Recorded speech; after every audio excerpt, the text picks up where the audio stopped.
అదే RTV app వార్తల్ని క్షణాల్లో చదివే అవకాశం ఉంటుంది. ఒక న్యూస్ పేపర్, ఒక టెలివిజన్ ఛానల్ మీ చేతుల్లో ఎప్పుడూ ఉంటాయి.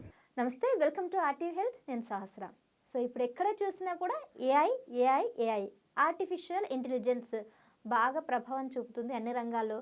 అయితే యోగాసనాల్లో కూడా ఏఐ ప్రభావం ఉందా?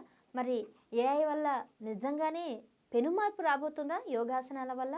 మరి యోగాకి ఏఐకి సంబంధించిన చాలా విషయాలు ఈరోజు మనం తెలుసుకుందాం. మరి వీటి గురించి వివరించడానికి మనతో పాటు ఉన్నారు డాక్టర్ నాగరాజ్ గారు, ఫౌండర్ ఆఫ్ యోగా ప్రామాణిక యోగా అండ్ వెల్నెస్.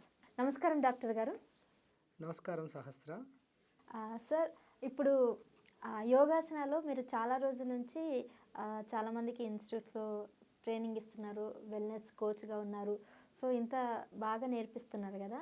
మరి ఇప్పుడు ఏఐ అనేది కొత్తగా వస్తుంది. మరి ఏఐ రావడం వల్ల యోగా గురువుగా మీకు ఏమైనా ఎఫెక్ట్ వస్తుందా? లేదంటే నిజంగానే ఏఐ యోగాసనాలకి ఏదైనా మంచి మార్పును తీసుకొచ్చే ఛాన్సెస్ ఉన్నాయా?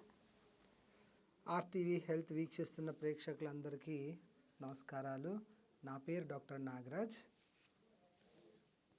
ఈ ప్రశ్నకి రెండు కోణాల్లో మనము సమాధానం చెప్పాల్సి ఉంటుంది. మంచి ఎంతైతే జరుగుతుందో చెడు అంతకంటే ఎక్కువగా జరుగుతుంది. ఆర్టిఫిషియల్ ఇంటెలిజెన్స్ అంటే కృత్రిమ మేధస్సు, అంటే మనిషి చేత కనుక్కోబడిన కృత్రిమ మేధస్సు. ఆ కృత్రిమ మేధస్సుకి మనిషి విజ్ఞానం తోడైతేనే అది సత్ఫలితాలను ఇస్తుంది. మనిషి విజ్ఞానం తోడవకపోతే అది కృత్రిమంగా సృష్టించింది కాబట్టి కృత్రిమంగానే ఉంటుంది. ఇంకొకటి, యోగా మీద దాని ప్రభావం. ఎప్పుడూ కూడా గురువు లేని విద్య గుడ్డి విద్య అంటారు. ఎన్ని ఏఐలు వచ్చినా, డేటా మైనింగ్ ఇలాంటివి వచ్చినా గురువు స్థానాన్ని అవి భర్తీ చేయలేవు. ఎందుకు అంటే మనం గూగుల్ తరం నుంచి యూట్యూబ్ నుంచి ఏఐ చూసాము. ఏది చూసినా కూడా అది సాంకేతిక విప్లవం కింద మనం తీసుకోవాలి. యూట్యూబ్లో చాలా వీడియోలు చూసి, గూగుల్లో చాలా చూసి చాలామంది చాలా నేర్చుకుంటున్నారు. కానీ ఇక్కడ యూట్యూబ్ కానీ గూగుల్ కానీ ఆర్టిఫిషియల్ ఇంటెలిజెన్స్లో దొరికేది కేవలం సమాచారం మటుకే. ఆ సమాచారాన్ని పట్టుకొని సాధన సాగిస్తున్నారు చాలామంది. సమాచారం విజ్ఞానంగా మారాలి అంటే ఒక ఉపాధ్యాయుడు, యోగా టీచర్, యోగా శిక్షకుడు శిక్షణ తరగతిలో ఉండాలి. లేదా మీరు సమాచారంతోనే సాధన సాగించినట్టు అది విజ్ఞానం కింద మారదు. సమాచారం ఎప్పుడైతే విజ్ఞానంగా ఒక టీచర్ చేత మార్చబడుతుందో, విజ్ఞానం జ్ఞానం చేత విజ్ఞానం అన్నది జ్ఞానంగా మారాలి. అది ఒక టీచర్తో మట్టుకే సాధ్యమవుతుంది. ఎందుకు అంటే మీకు గూగుల్లో కానీ యూట్యూబుల్లో కానీ మిగతా ఏ అంతర్జాలంలో ఏ మాధ్యమంలో అయినా కూడా అది జనరల్గా వాళ్ళొక ప్రోటోకాల్ని జనరల్గా అందరూ చేయదగ్గటని పెడతారు తప్పించి, అప్లోడ్ చేసేవాడికి మన శరీర నిర్మాణం, మన శరీర స్థితి గతి, మన శరీరంలో ఉన్న అవలక్షణాలు, మన శరీరంలో ఉన్న మంచి లక్షణాలు, మన శరీర సామర్థ్యం, మన శరీర దారుఢ్యం ఇవన్నీ వాళ్ళకి తెలియదు. తెలవనప్పుడు వాడు పెట్టింది ఆధారం చేసుకొని మనం సాధన చేస్తే అది సాధన చేస్తున్నవాడి పిచ్చితనమా, అప్లోడ్ చేసిన వాడి పిచ్చితనమా అన్నది ఎవరికి వాళ్ళు వేసుకోవాల్సిన ప్రశ్న ఇది. ఆఖరిగా ఏఐ కానివ్వండి, గూగుల్ కానివ్వండి, యూట్యూబ్ కానివ్వండి, ఏది వచ్చినా కూడా ఉపాధ్యాయుల స్థానాన్ని, గురువుల స్థానాన్ని భర్తీ చేయలేదు.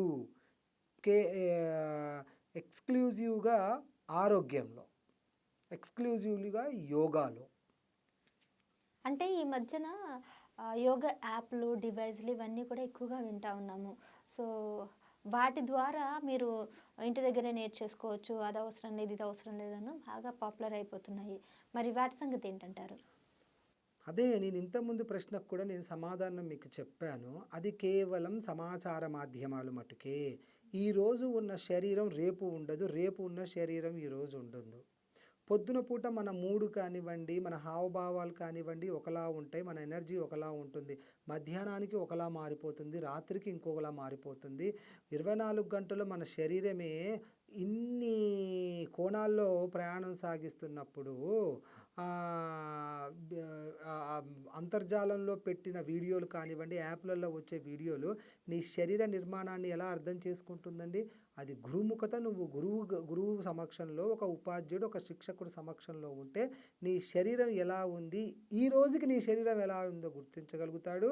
ఈ రోజుకి నీకు ఏ యోగ సాధనలో ఏ ఆసనాలు చేయాలి, ఏ ప్రాణాయామాలు చేయాలి, ఏ ముద్రలు చేయాలి, ఏ భంగిమలు చేయాలన్నది దిశ శిక్షకుడు చూపిస్తాడు. మీకు ఈ యాపులల్లా, యూట్యూబ్లల్లా, గూగుల్లో కేవలం మీకు ఒక ఇన్స్ట్రక్షన్స్ మటుకే వస్తాయి.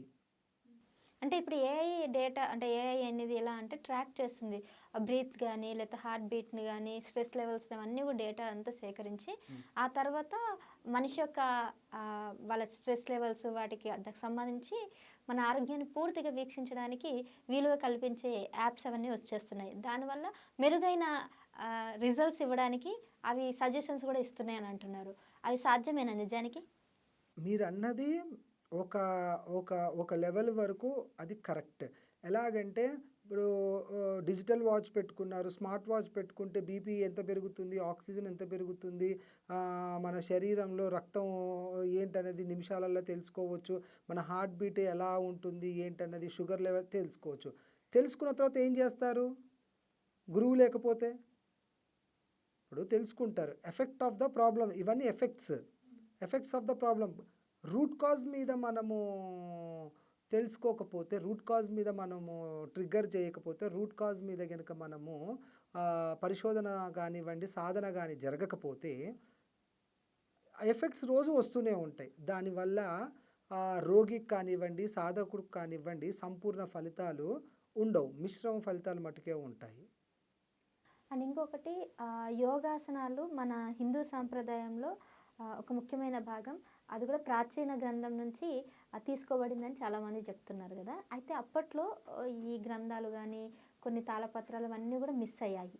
మరి ఇప్పుడు ఏఐని ఉపయోగించి మిస్ అయినటువంటి గ్రంథాల నుంచి పూర్తి సమాచారం తీసుకోవడానికి, అంటే కనీసం గురువు లేకపోయి నేర్పించడానికి పక్కన పెడితే ఇన్ఫర్మేషన్ ఇవ్వడానికి ఏఐ ఉపయోగపడుతుందా మన ప్రాచీన గ్రంథాల నుంచి? మంచి ప్రశ్న వేశారండి. ఇప్పుడు మనం అన్ని గ్రంథాలు తీసుకోకూడదు. యోగాకి ఆధారమైన హఠయోగ ప్రదీపిక, శివ సంహిత, గేరండ సంహిత ఇలాంటి బుక్కులు ప్రమాణంగా తీసుకొని మనం యోగ సాధన చేయబడతాయి. పతంజలి రాసిన యోగ సూత్రాలు కూడా తీసుకొని వాటి ప్రామాణికంగా మనం యోగ సాధన చేయబడతాయి. ఏఎంఎల్ వచ్చినా, డేటా మైనింగ్ వచ్చినా, ఇంకా ఏదైనా టెక్నాలజీ పరంగా అభివృద్ధి చెందినా కూడా అందులో ఉన్న సమాచారం, అందులో ఉన్న సబ్జెక్ట్ కంటెంట్ ఇందులో పెడతారు. వివిధ రకరకాల భాషల్లో తర్జమా చేయబడుతుంది తప్పించి నీకు అర్థమయ్యేలాగా చెప్పాలి. నీ శరీరానికి, నీ బుద్ధికి, నీ మనసుకి అర్థమయ్యేలాగా చెప్పగలగాలి. అప్పుడు నీకు టీచర్ కావాల్సింది. ఆ యంత్రం కానీ, ఆ ఏఐ కానీ మీకు ఒక దిశ చూపిస్తుంది తప్పించి సంపూర్ణంగా ఈ శాస్త్రం యొక్క విలువలు, ఈ శాస్త్రం యొక్క గొప్పతనాలు ఎన్నటికీ ఇప్పటికి కాదు, ఇంకొక సహస్రం పోయినా కూడా ఈ టెక్నాలజీ అన్నది టీచర్లు కానివ్వండి, శిక్షకులు వాళ్ళ పాత్రని భర్తీ చేయలేదు. ఎందుకంటే మన భూమండలం పైన ఎన్నో కోట్ల మానవులు ఉన్నారు. అన్ని కోట్ల మందికి అన్ని కోట్ల ఏఐలు వస్తాయా? రావు కదా. ఏఐ అంటే ఒకటే ఉంటుంది, కానీ శరీరాలు కోట్లల్లో ఉన్నాయి. మన భారతదేశంలో 140 కోట్లు ఉన్నాయి. అందరికీ ఒకటే ఇన్స్ట్రక్షన్. తాడాసనం అంటే చేతులు పైకి లేపండి అనే ఉంటుంది. వాడికి చేతులు పైకి లేపే వాడికి, సాధన చేసేవాడికి భుజం నొప్పి ఉండొచ్చు, మెడ నొప్పి ఉండొచ్చు, వీపు నొప్పి ఉండొచ్చు. ఇవన్నిటినీ కరెక్ట్ చేయాల్సింది టీచరే కదా. అప్పుడు ఏఐతో సంబంధం లేదు కదా. ఏఐ ఏం చెప్తుంది, ఒకరికి భుజం నొప్పి ఉండొద్దు అంటే చెయ్యి ఎత్తొద్దు అని అంటుంది, అంతే తప్పించి చెయ్యి ఎలా ఎత్తాలి అన్నది టీచరే చెప్పాలి కదా మీకు. సో అక్కడ శిక్షకుడి యొక్క ఇంపార్టెన్స్ ఉంటుంది, టీచర్ యొక్క ఇంపార్టెన్స్ ఉంటుంది. డాక్టర్ గారు, ఏఐతో కలిసి విర్చువల్ రియాలిటీ అనేది యోగాతో భవిష్యత్తులో సాధ్యపడుతుందంటారా? ఇంతకుముందుకు చెప్పినట్టుగానే ఏఐతోని సాధ్యమే. ఏది యోగాని ఒక లెవెల్ వరకు మనం తీసుకెళ్ళొచ్చు, టెక్నాలజీని జోడించవచ్చు, మారుమూల ప్రాంతాలకి యోగ విద్యని తీసుకెళ్ళొచ్చు, అవగాహన కల్పించవచ్చు. కానీ యోగాలో నిష్ణాతులు అవ్వాలి, యోగాలతోని మనం చాలా జబ్బులు తగ్గించుకోవాలి, ఇలాంటి సంకల్పాలు ఉన్న వాళ్ళకి ఏఐ అంత సంపూర్ణ ఫలితాలు ఇవ్వదు, మిశ్రమ ఫలితాలు మట్టుకే ఇస్తుంది. Exactly doctor. అయితే ఇప్పుడు ఆధునిక యుగంలో, ముఖ్యంగా ఈ మిషన్ మనిషి యుగంలో యోగా అనేది యంత్రానికి మనిషిని దూరం చేస్తుందా? యోగా అనేది యంత్రానికి మనిషిని దూరం చేస్తుందా అంటే దూరం చేస్తుంది అని చెప్పలేను, దూరం చెయ్యదు అని చెప్పలేనండి. ఎందుకు అంటే యంత్రానికి మనిషిని దూరం చేయాలి అంటే మనం గడుపుతున్నది యాంత్రిక యుగంలో. ప్రతి దానికి యంత్రం అవసరం పడింది. కాకపోతే ఒక వివేకంతో కూడుకున్న మనిషి, ఒక బుద్ధిబలం ఉన్న మనిషి ఆ యంత్రాన్ని ఎక్కడి వరకు వాడుకోవాలో ఆ జ్ఞానాన్ని మటుకు సంపాదించుకోగలుగుతాడు. ఉదాహరణకి తీసుకుంటే చరవాణి పరికరం ఉంటుంది, సెల్ ఫోన్. దానిని ఎన్ని గంటలు వాడాలి, ఎంత వాడాలి అంతే వాడి పక్కకు పెట్టేస్తాడు. దానికి వ్యసనపరుడు అవ్వడు. ఇప్పుడు ఒక్కటి రీల్ చూశారనుకోండి, చూస్తూనే కూర్చుంటారు. చూడటంలో అన్నం ఎంత తింటున్నామో తెలియదు, నిద్రని ఎంత త్యాగం చేస్తున్నామో తెలియదు, ఎదుటి వాళ్ళు మాట్లాడుతుంటే మనం వింటున్నామో వినలేదో తెలియదు. ఇవన్నీ తెలియకుండా పోతుంది. అదే యోగ సాధకుడికి నాకు ఇంపార్టెంట్ అయిన వ్యవహారం ఏంటి, నేను ఫోన్లో మాట్లాడుకోవాలి, మిగతా టైంలలో నేను ఫోన్ వాడకూడదు, అది చూడటం వల్ల నాకు హాని జరుగుతుందన్న వివేకం ఉంటే యంత్రానికి మనిషికి దూరం పెంచవచ్చు. లేదా అది ఇంకొక దారి తీసేసి మనిషి ఆరోగ్యం పైన దుష్ఫలితాలను ఇస్తున్నాయి. Right doctor.